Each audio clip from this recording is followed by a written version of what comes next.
Ooh. Hi, Jamil. Hi. I'm going to stand over here because that's where you are, and I like people. When we were doing the values, that was one of the things that was really high to me, was friendship and intimacy. Those were intimacy was 2 and friendship was 3, and spirituality was number 1. But people are really important to me, and I think that's why being an educator has been such a wonderful opportunity for me, and I have learned so much. Since I moved from acute care, I learned a lot there, but moving into patient education just opened a whole world to me and allowed me to become a little bit more intimate with my patients. So I guess I need to tell you, oh, look, it didn't work well there. Oh, we have no conflicts of interest. So my name is Andrea Markham. I'm a respiratory therapist, CRE is CTE, and I have been involved in patient education full-time since the mid-90s, and on and off part-time, and I've been retired for about 9 years, the end of December. Something we can all strive towards. Good afternoon, everyone. My name is Jamil Ramji. I'm a pharmacist by background and a health promotion facilitator with Alberta Health Services Provincial Population Public Health with the Tobacco Vaping Cannabis Program. While I don't have as vast of experience as Andrea, but I have had an opportunity to work in hospital, in primary care, and in community practice, all of which everyone here has had opportunities to work in. I've also had a chance to work in a little bit of academia and knowledge translation, and so that I find it has helped inform my clinical work, as well as my clinical work has helped inform my knowledge translation work. And so currently in my involvement is in healthy public policy, as well as building capacity with healthcare providers in healthcare settings and Albertans as well. And so we're here to talk about smoking cessation and drug interactions. And we may be taking a few, you may have to recall a few years, maybe some decades back into undergrad, whether it be pharmacy, whether it be respiratory, whether it be nursing, or any other profession, when we get into some of the science. But here are some our objectives. Would you like to share? Sure. So just wanted to let you know what we're going to be doing. So step by step, we're going to look at some common medications that are affected by tobacco smoking. So individuals that smoke, whether they start smoking, quit smoking, or while they're smoking, and through casework and also, talking heads at the front, because you can't get away from that sometimes. We'll look at some of the day-to-day substances. Can you think of one off the top of your head? I'm sorry, I didn't hear you. Oh, okay. I'm thinking about that don't have nicotine in them. Other things that would be affected by cigarette smoking. Yeah. Coffee. What do you mean coffee? Caffeine. So we're going to really look at some caffeine. And then we'll look at recommending. So by the end of today, you'll be able to make recommendations about changes. And we'll do that through casework. So we're going to do some casework. Most of our references are there. Those are the main ones that we use, but there is a slide with others. I've put handouts on the tables. The handouts will be available through a link. Once we get everything posted, you can go back and pick up the presentation. I'll PDF it, put it on, and you can get the handouts so that you have the handouts that we've developed, should you choose to use them. Just do credit Jamil for them. Oh, and here's what we're going to do. So Jamil's going to tell us about metabolism and the effect that smoking has on metabolism and the medications, and then I'm going to talk about caffeine because it's essential to life, and then we'll talk about smoking cessation medications, just a titch, and then we'll do the cases. Jamil, I'm going to give you this. Thank you so much. And so before we get into the meat and potatoes, we actually have a couple short videos to show you from the University of Nottingham, the School of Nursing, which talks a little bit about metabolism and helps set the stage for today. Let's see if this works. Metabolism is the enzymatic conversion of one chemical compound into another. Most drug metabolism occurs in the liver, although some processes do occur in the gut wall, lungs, and blood plasma. Overall, metabolic processes will convert the drug into a more water-soluble compound by increasing its polarity. This is an essential step before the drug can be excreted in the body fluids, like urine or bile. Only a very few drugs can be excreted first without being metabolized. And see the tutorial on drug excretion for more information. On the whole, as drugs are metabolized, their therapeutic effect diminishes.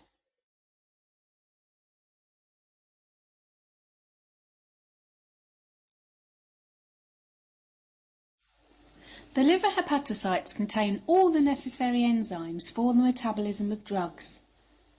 The main enzymes involved in the metabolism belong to the cytochrome P450 group.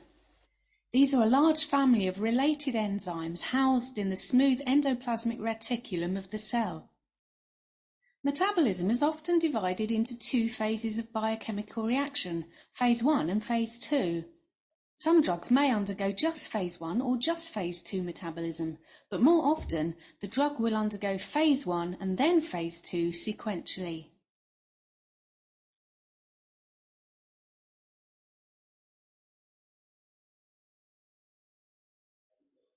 Oh, maybe there we go. I already feel smarter after I listened to a tutorial in an accent. So in a nutshell, what happens with drug metabolism? All drugs need to go through metabolism. The bulk of them go through the liver, others go through the renal system and others. And the purpose of metabolism is that we want to make into metabolites so that they can be excreted. This is what's called as pharmacokinetics here. And enzymes are involved in doing this process to oxidize them, to make them water soluble from being lipid soluble. And other drugs in the system can help increase the metabolism. Other drugs in the system can decrease this process of metabolism. These drugs are called inducers, those that increase metabolism of other drugs. Inhibitors decrease metabolism of other drugs, okay? So maybe wondering, like, where does this fit in with smoking and tobacco use? Like, where are we getting at here? And why do we care? So the whole process of pharmacokinetics, we're thinking about absorption, distribution, metabolism, and excretion. And it's really about metabolism and excretion that we're thinking about today. So how is this impacted by tobacco smoke? And we're going to repeat that again, is that it's tobacco smoke. And with tobacco smoke, the particulates tar is what then, when it's burned, releases polycyclic aromatic hydrocarbons, or PAHs.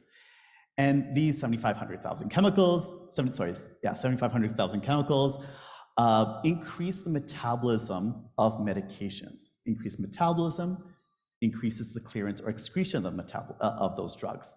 And therefore, those drugs may not have the required or intended effect if the person is still smoking.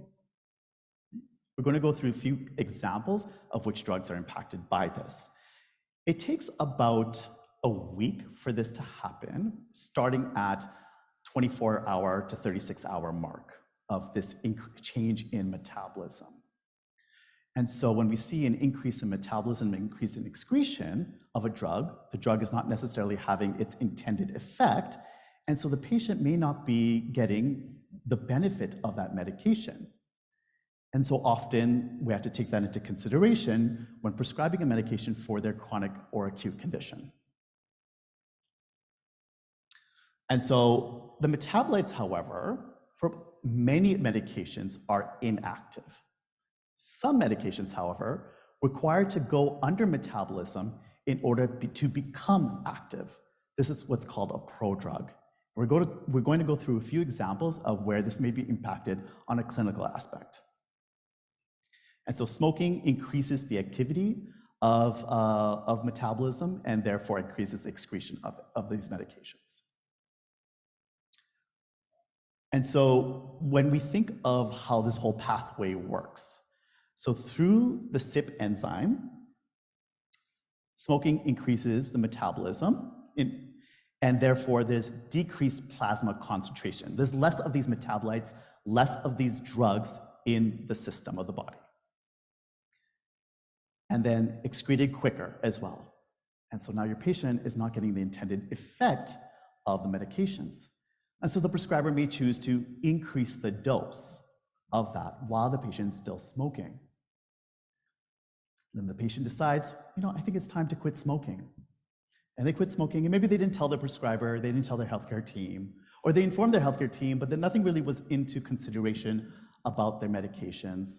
Or maybe their medications was prescribed by specialists and they didn't have any follow-up scheduled.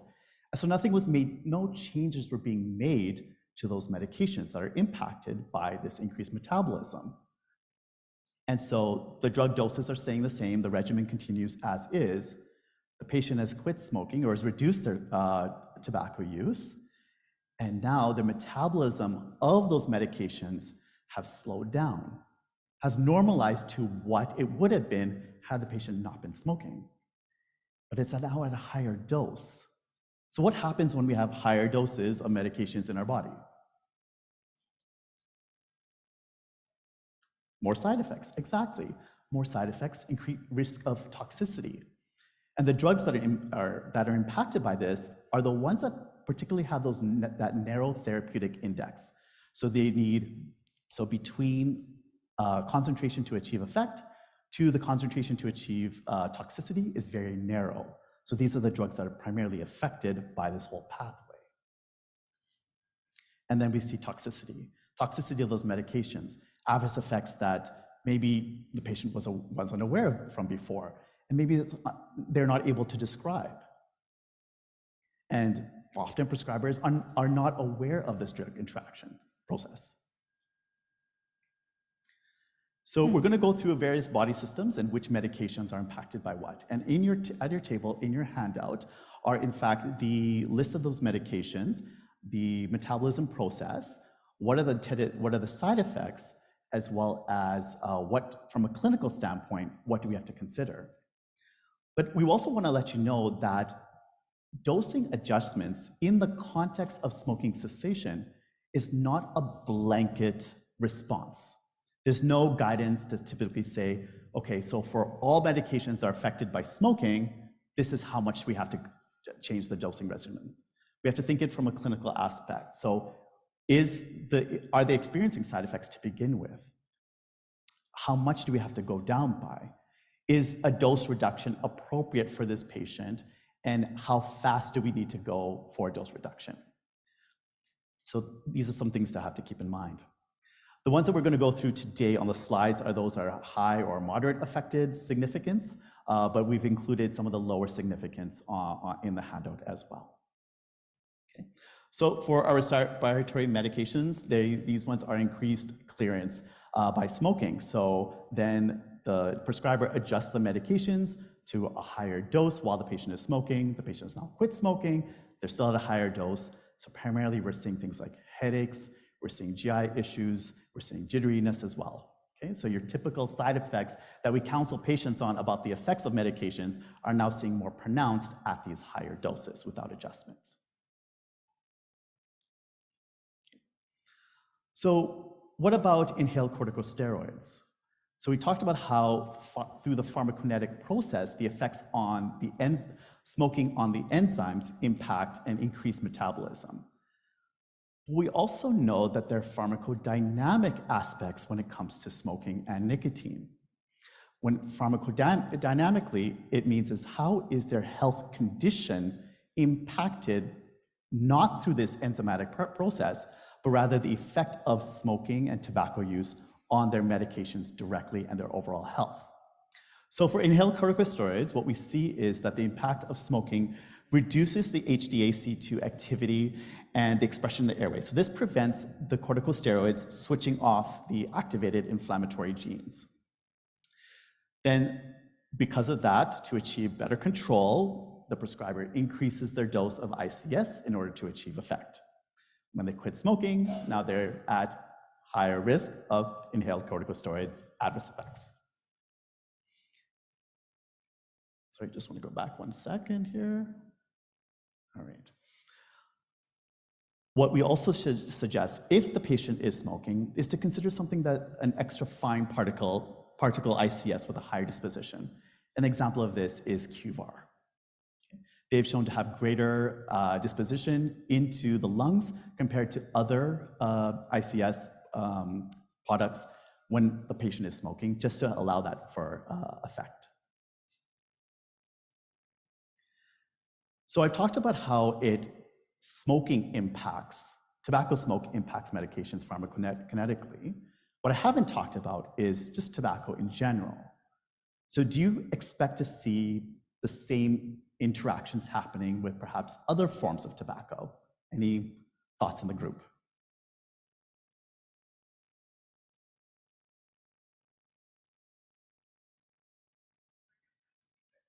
So yeah, of course, cardiovascular effects, but when it comes to the metabolism of medications, other forms of tobacco, would it have effects on metabolism?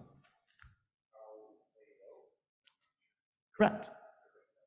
It's no, that's absolutely correct, yes. Nice risk, nice risk. It could have gone one of two ways, I wish yes. I had candies. And the reason why this is that it's impacted by the smoke, so not the tobacco itself. I see a hand up back there. Okay. Right, okay, so other forms of nicotine. We're actually going to get into the drug interactions what involves with nicotine later on when we're talking about smoking cessation products. Okay. So now with cardiac meds, increasing metabolism of our anticoagulants. Who here works in perhaps the cardiac or stroke fields? Okay. What do you think could possibly happen if we're now increasing the dose of their anticoagulants?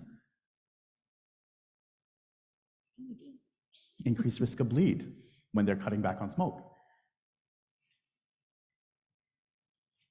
Okay. And now the neurologic medication. So when we look at antidepressants and antipsychotics specifically, we actually have some clear guidance when it comes to drugs like olanzapine, for haloperidol, for clozapine as well. Up to 50% metabolized is increased. So we see a dose adjustment of anywhere between 30 to 50% when it comes to our antipsychotics. And typical side effects with this includes your anticholinergic side effects, sedation, weight gain, movement disorders as well. When we think of, for antidepressants, we think of things like serotonin syndrome, and we also think of primarily GI issues and impacts on sleep. So impacts of sleep can also have an effect by tobacco. What is the primary product in tobacco itself that can impact sleep? Nicotine. And why is that?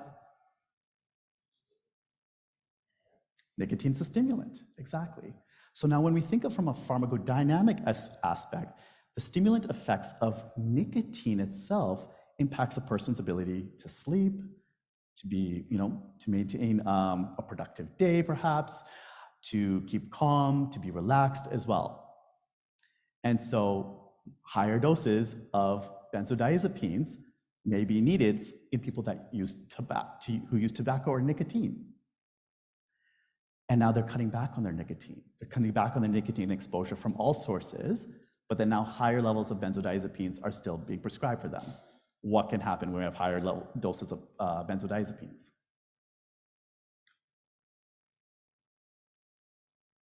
Someone's on an Ativan, and maybe they're taking a little bit more than expected. What do we see with patients who have Ativan or any other benzodiazepines? Drowsiness, exactly. Drowsiness, confusion, difficulties with driving and paying attention. So that is an example of a pharmacodynamic interaction. And even with methadone, an opioid, to help people to come off their opioid addiction, increased metabolism of that. So now we have increased levels of methadone in the person's body. So now we have increased risk of respiratory distress and drowsiness as well. And now for chemotherapy medications. Yes, these too are impacted by this by the system by smoking and its increased effects on metabolism. And so difficulties with now they're having greater rates of adverse effects of the chemotherapy. So nausea is the biggest one in this population. And now we wanted to highlight one that is of a moderate and lower and uncategorized clinical effects. The reason why we wanted to highlight this is kind of out of the realm of your typical system medications. And so for insulin, requiring higher doses of insulin in people who smoke because it gets cleared out by smoking, and now they cut back on their smoking, their diabetes should improve because of being cut back on smoking, but now they've got this higher amount of insulin in the body.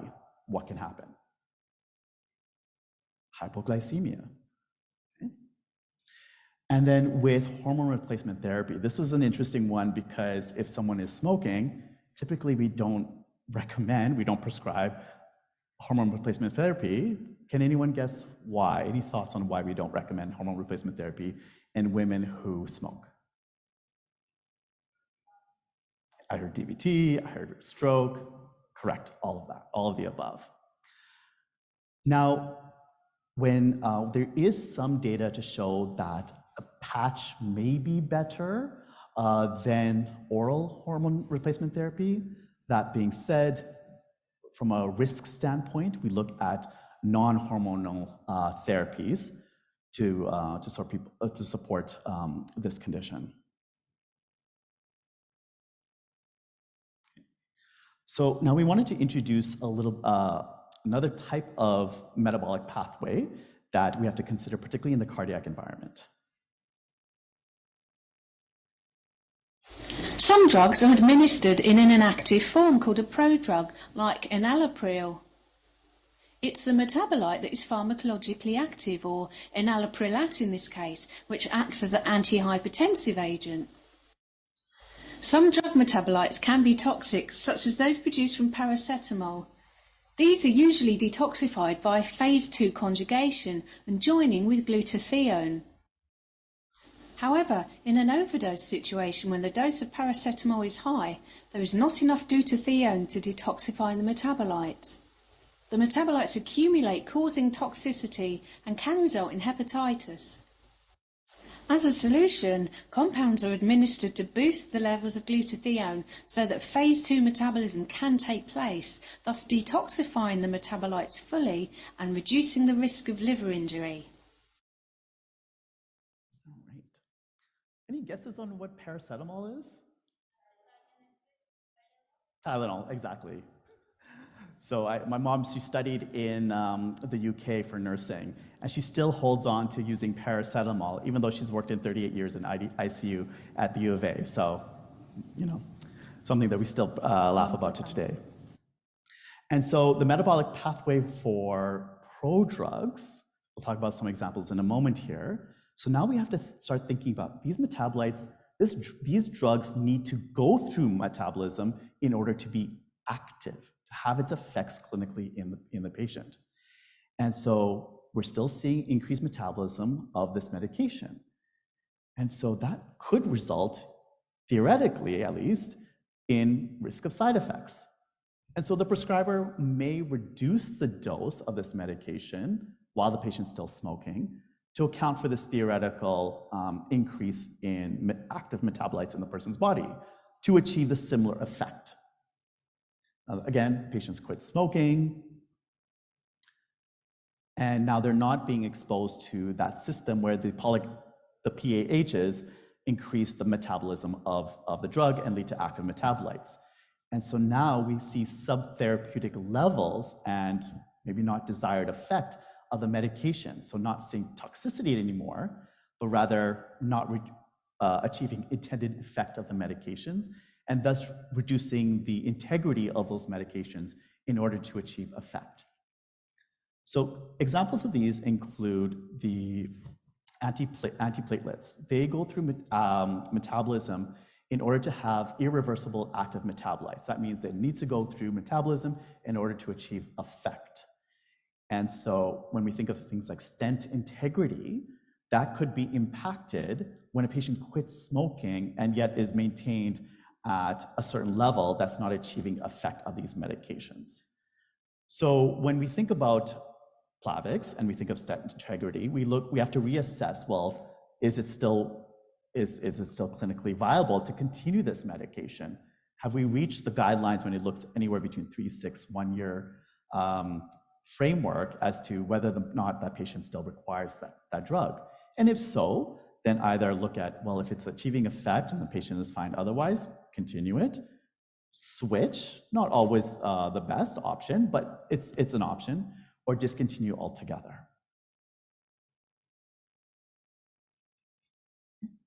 So in a nutshell, tobacco smoke increases metabolism, thus increasing excretion.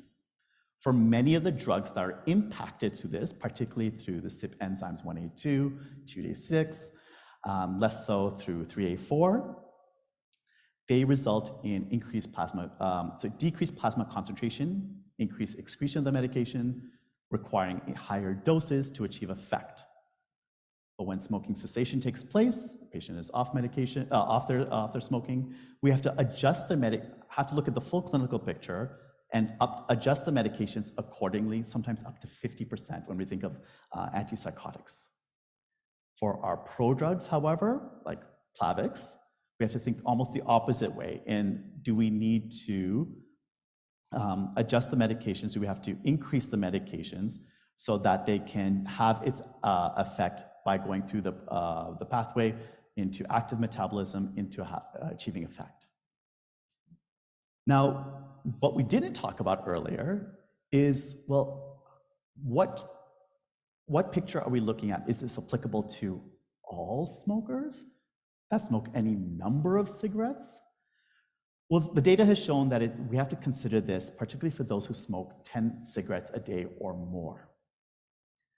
Other risk factors for this increased metabolism include younger age and smoking unfiltered cigarettes as well. Okay? So those three aspects are risk factors for this metabolism pathway. Now I'm going to invite Andrea to talk about the liquid delightful gold. Yes, my morning elixir. It comes in the form of tea, and I don't drink as much as I did when I smoked 100 years ago. So let's talk about it. Most of you already know that it does increase the caffeine level. And because metabolism of caffeine goes up when we smoke, we tend to drink more caffeine to meet our needs. And the people who use caffeine as a drug and also use nicotine as a drug to maintain their mental health can really get into trouble when somebody persuades them to quit smoking. What we thought was really interesting was the first few on both columns, side effects. And what do you notice about them? They're the same.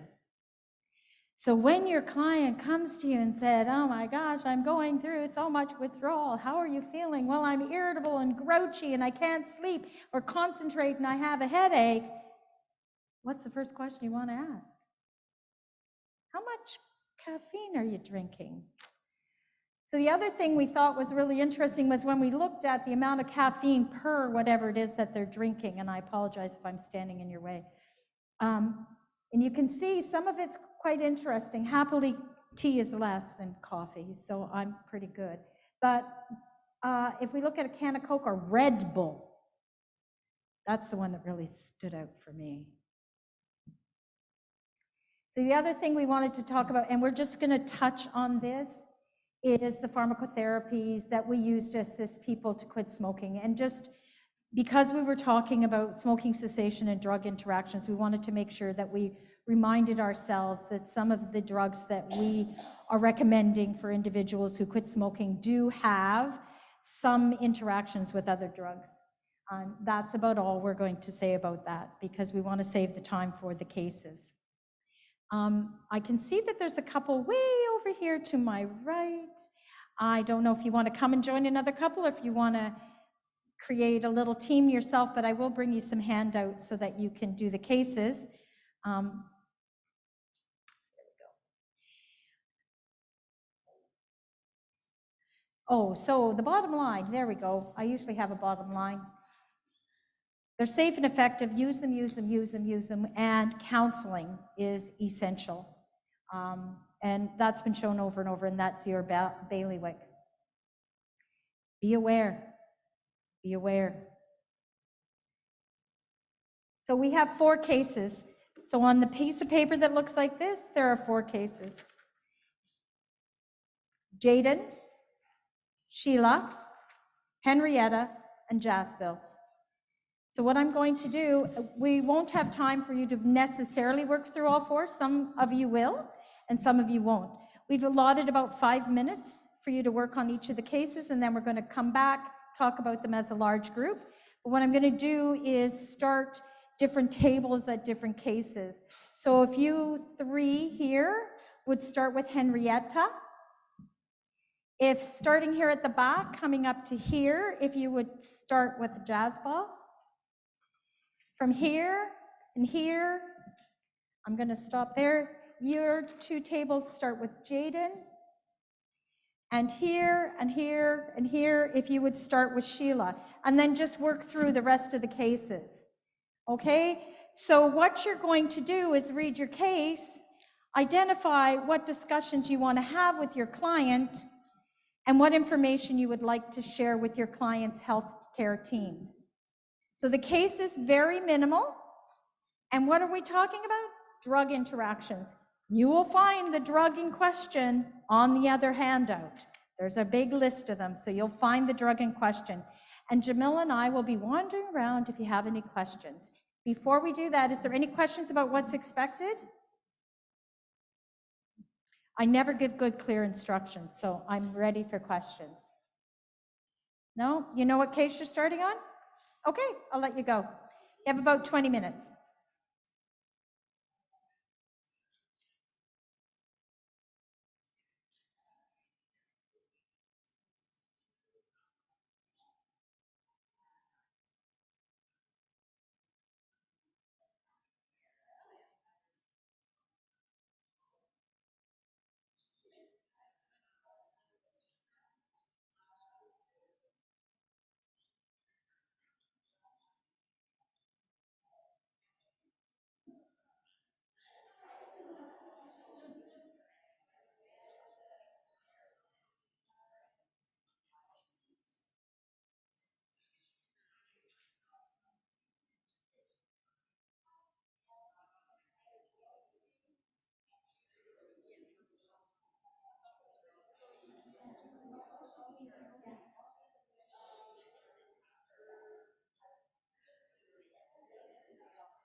Okay, so I'm going to bring us back, otherwise we may not have enough time to go through all the 4 cases. We're already a little bit behind, so we'll just get started. I'm wondering if we can start with Henrietta. Would that be okay? Okay, so we'll start with Henrietta, and if we put Henrietta up, the Wichiaji is here. There we go. Oh, that's Jaden. Was Jaden second? No. There's Henrietta. I'm jumping all over. So who had Henrietta as a case? We did. I heard a we did. That means that I'm going over here, and we'll just really quickly tell you who Henrietta is. For those of you who don't know, Henrietta has COPD, and she's been discharged after an exacerbation. And she also has diabetes and hypertension. Does that sound normal to you? Yeah, some of our patients have it all, right? She drinks 6 to 8 cups of coffee a day. She smoked for a pack history of 65 years, and she smoked 1 pack per day prior to her last admission. Today, she tells you she's got cough, phlegm, headache, trouble sleeping, anxious, shaky, occasional cravings, and thirsty. So there's her medications: Lamalaba ICS, Saba PRN, prednisone daily, macrolide, insulin, ACE inhibitor, NRT patch times 2. So she's got 221 milligrams. So what kind of discussions did you have with Henrietta? Oh, it's you. Sorry, didn't know. I got you confused. We would support her initial. I gotta get really close, like here, there. Okay. We would support her initial attempts at smoking cessation, and then go into a little bit about how cigarette smoke impacts the metabolism of caffeine, and to suggest a reduction in her caffeine intake by half because of her symptoms of her shakiness, anxiety, and headache. We'd also go into what a long list of medications she's on, and how this probably should be reviewed by her physician and or pharmacist to look at dosing and adjustments. But we would do the preemptive discussions around just how quitting has impacted the metabolism, and just suggest that further discussion with the experts. Okay. So we're going to have a conversation about her coffee, and you're suggesting cutting in half. Is that guideline? Anybody know? Is that what we tell people? Cut them in half? They quit smoking from about a pack a day? Yes, no, maybe? Yes. Yeah, and that is what is suggested, cut it by 50%, right. I know over here somewhere, there was a discussion about her nicotine patch. Did anybody else who did Henrietta want to talk about her patch? Okay, thanks. Okay, so she's on 2 by 21 milligrams of the NRT patch, both on admission and on discharge. And in terms of what we would talk to Henrietta about, we'd want to inquire about whether or not she was smoke-free during her admission in hospital, and how long she was admitted, so that we can get an idea of, has she been smoking? And if she isn't, how long has she been? Has she not been smoking? Because it'll probably have an effect on a lot of things here. So it's just a little bit of background information. I think the other thing would be, because she has occasional cravings, that we might want to just kind of talk to her about whether or not she's using a short-acting nicotine replacement therapy, just to add on to the patch if it isn't working. That's about all I can think of there. Okay, great, thanks. Does anybody else have anything they want to add? Okay, I'm going to come over here because I can't quite hear what you're saying, and if I can't, the people online, if they're there, can't. We have to check her blood sugars because her insulin dose probably is too high right now, needs to be decreased. The headache, the shaky, the thirstiness, those are also hypoglycemia side effects, so symptoms. So we need to look at that because that could be life-threatening. That's probably the first thing we need to deal with. Thank you for that. So a little complicated, this first case we're looking at. Some of the others are a little bit easier. Nicotine patch might be too high for her as well. So we want to look at that. Do we really need that? I like the idea of adding a short acting, but I wouldn't necessarily offer a short acting with this much nicotine on board right away, but she is having cravings. So maybe we need to have a conversation about how to overcome those cravings without NRT, because that's probably where we need to go with her. What about any thoughts on the ACE inhibitor? On the ACE inhibitor for blood pressure? Any thoughts on that?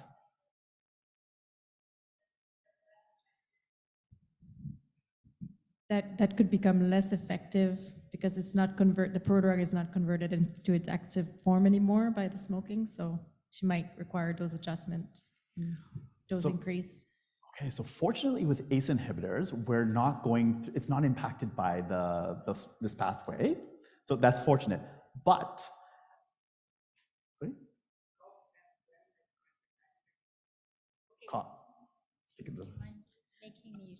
cough or phlegm, it might be a side effect of ACE inhibitor if she started new one in the hospital, so it might be possible. And we don't know if the puffer she started like after the hospital admission, if she started new on the triple therapy. So make sure she is using puffer right and stuff. That's what we can also educate and review the inhaler technique to make sure it's working good, that we can prevent another hospital admission. So that's our priority. Yeah, so when was the ACE inhibitor even started? Was it a new start? Was it prior to? Cough and phlegm is a side effect of it. It could be a side effect of the ACE inhibitor, but also now that she's quit smoking. I can hear people talking.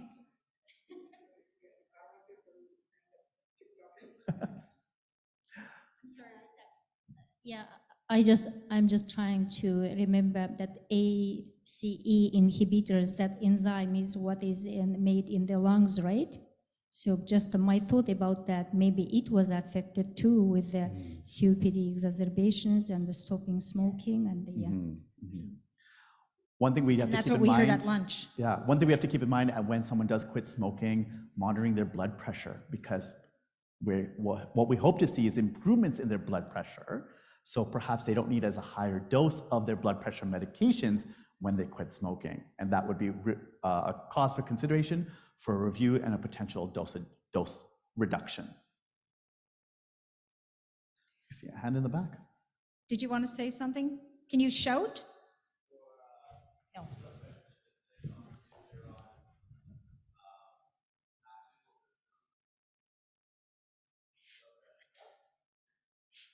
Can you repeat the question? So you're wondering if nicotine from the patch or short-acting can impact one's blood pressure. So the nicotine level in the patch and gum short-acting is not high enough to have that clinical significant increase in one's blood pressure to put them at risk of all the effects that we see with high blood pressure, like stroke and heart attack. What we look at is from the effects of the tobacco smoke. Right? So focusing really on the adverse effects associated with tobacco smoke. So when they're not exposed to that tobacco smoke anymore, where they're not getting as much nicotine as they did from their tobacco use, now we could see reductions in their blood pressure. But when we see too low of a blood pressure, that's a sign of concern as well. Wow, we should have just had 2 cases. Go ahead, Amy, shout.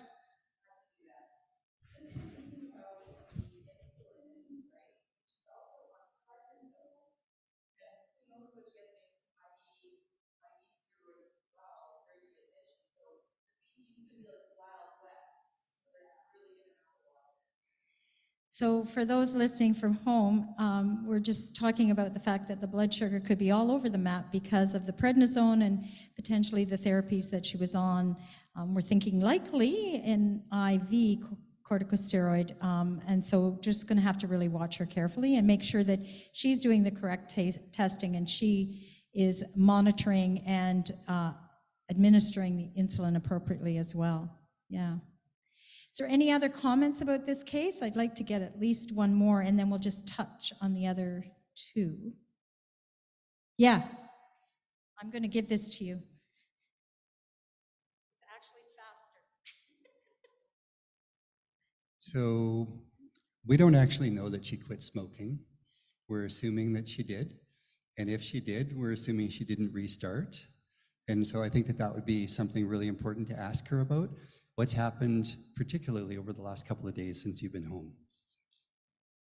Great point. Thank you for nailing that. Oh, I'm going the wrong way. Come on, come on. There we go. So we want to talk about Jaspel Gill. Who is working on that one? Who's worked on that one? Ah, back at the back. I can see him waving. Oh, you're saying this lineup. Oh, okay. Well, I'm going to come back here since you raised your hand sort of vaguely. And give us an idea about your recommendations. Well, we'll leave room for other folks to, so maybe, well, we don't think there's any changes that need to be done with the medication side in terms of LABA/LAMA.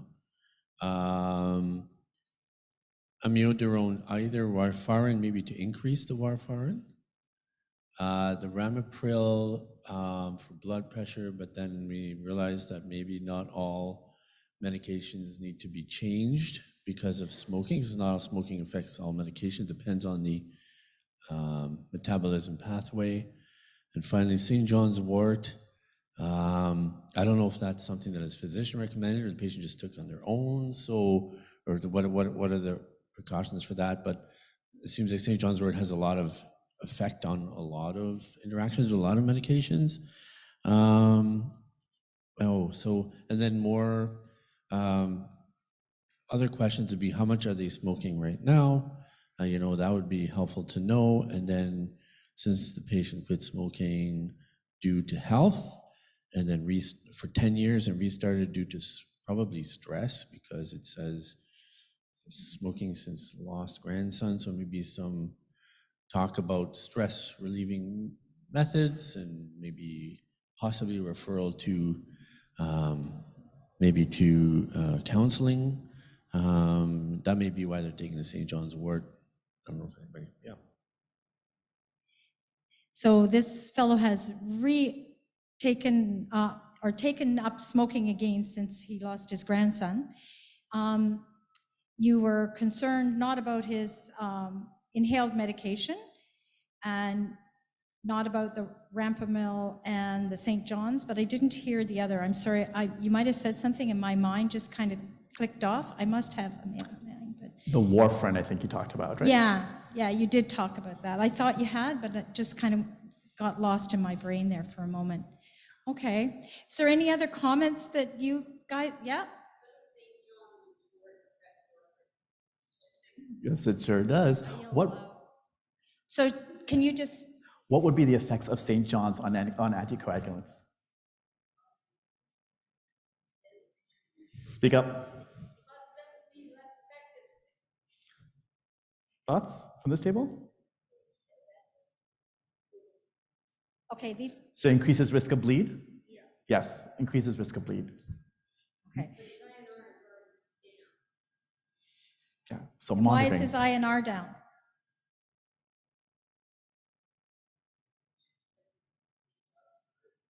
And correct, and yes. the smoking. Okay, so he's got a double whammy. Yeah. And so the reason we brought this case in is we sometimes don't think about looking at medications again when our patients take up smoking. I'm an old RT. People used to get theophylline when I became an RT, and they got it a lot. And so it was drilled into us. It didn't matter what was happening. Every time you saw your patient that was on theophylline, you asked about smoking, how much they were smoking, how much it had changed from the last time.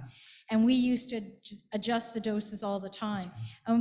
Since theophylline kind of went away, it hasn't been in the forefront of my brain as much. But this has really helped keep it in the forefront of my brain that I need to look at a lot more than just the wicked, evil, nasty theophylline. And don't forget that also the start of this metabolism increase, the smoking effects on it starts within the first couple of days when it achieves its full effect within a week. And same thing vice versa. So that critical time period, 1 week post quitting smoking, is to really consider now, okay, the review of the medications and adjustments accordingly. And then if they were to take up smoking, how long have they been smoking for?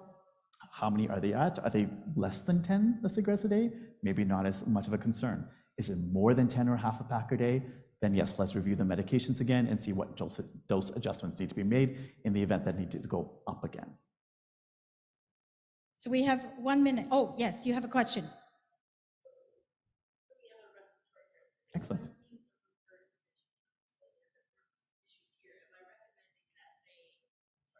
So if I'm seeing them and they're reporting these things, am I saying, take this to your pharmacy, follow up with your doctor? Because, you know, I can say this is the way how it may be affecting it, but what do I do about it? What's my due diligence at that point?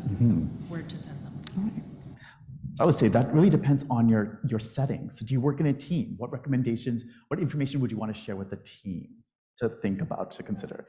But if you work independently or you're not working necessarily with a multidisciplinary team, then who is your communication channel to anyone that's involved in their healthcare team? Yeah.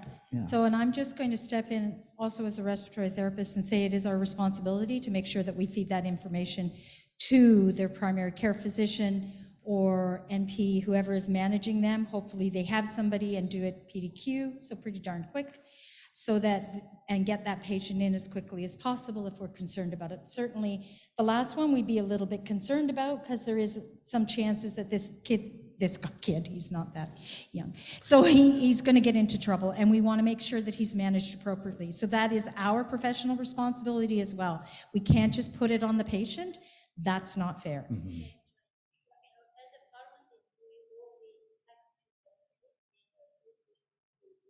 Yeah.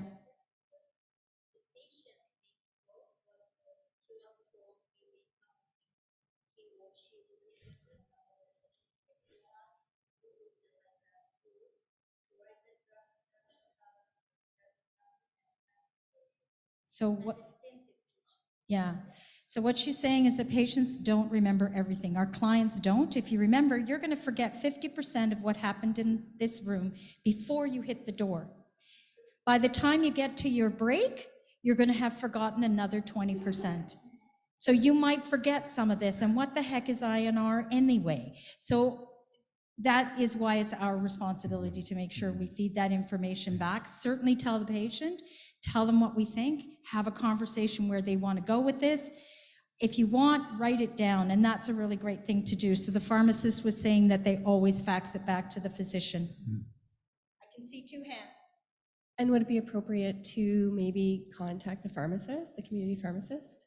Absolutely. So when you feel that you've exhausted the tools in your toolbox, don't forget the healthcare team that the patient has are also tools in your toolbox, and they have their own toolbox to use as well. So yes, consult. You know, I don't like to say use, but communicate with them, reach out to them. You're a part of the healthcare team, even though you may not be in a formal team setting.